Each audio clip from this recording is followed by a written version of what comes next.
Hey everybody, it's Jamie, and in my town there are a lot of community events that go on, like clothing swaps or open mic night and stuff like that. So last week I saw that there was a basket weaving class, and I gotta say, I did not go to it. But it interested me, and so I went on to Google and Pinterest to figure out how to do it on my own. So today the student becomes the teacher. Get ready as I show you how to make your own upcycled woven baskets. Let's do it, girl.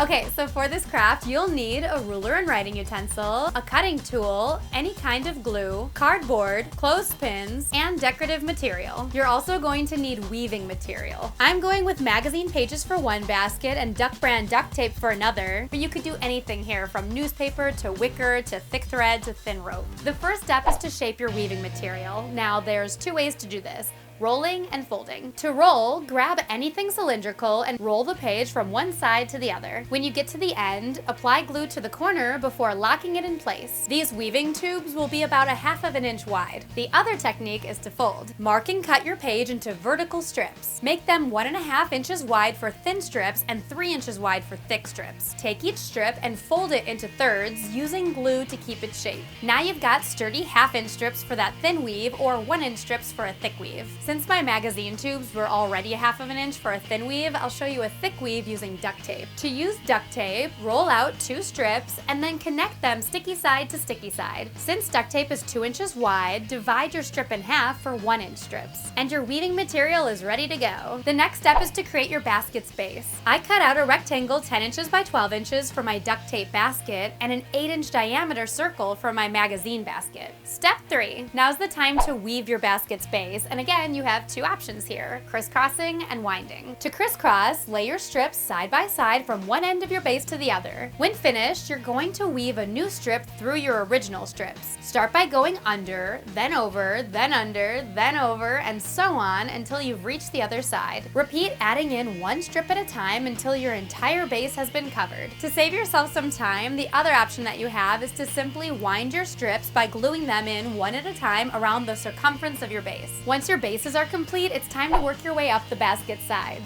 And yes, you do have another 2 options here. How'd you guess? Option 1 is to place a shoebox, bin, or something similar onto your base to act as a sort of mold that you'll follow. If you don't have anything like that lying around, option 2 is to place cardboard up against the edges of your base. Either way, fold the strips up against the sideboards like a wall, using clothespins to attach the strips into place. When finished, all that's left to do is weave the sides the same way that you did your base, 1 strip at a time. Starting at the bottom, bring 1 strip over and under, over and under. Continue this process for the entire circumference of your basket sides. Now, obviously your strips are only so long, so when you get to the end of one, insert 1 tube into the other to begin anew. Or if you're using duct tape them together. Once you've gone around the circumference of your basket, begin a new row right on top. Repeat this process for the entirety of your basket. Now for my circular basket, I actually decided to do what I call a 1x2 weave, meaning I'll place each new strip under 2 original strips and then over 2 original strips and then under 2 strips and then over 2 strips and so on. Keep stripping until the sides of your basket are complete. Did I just say keep stripping?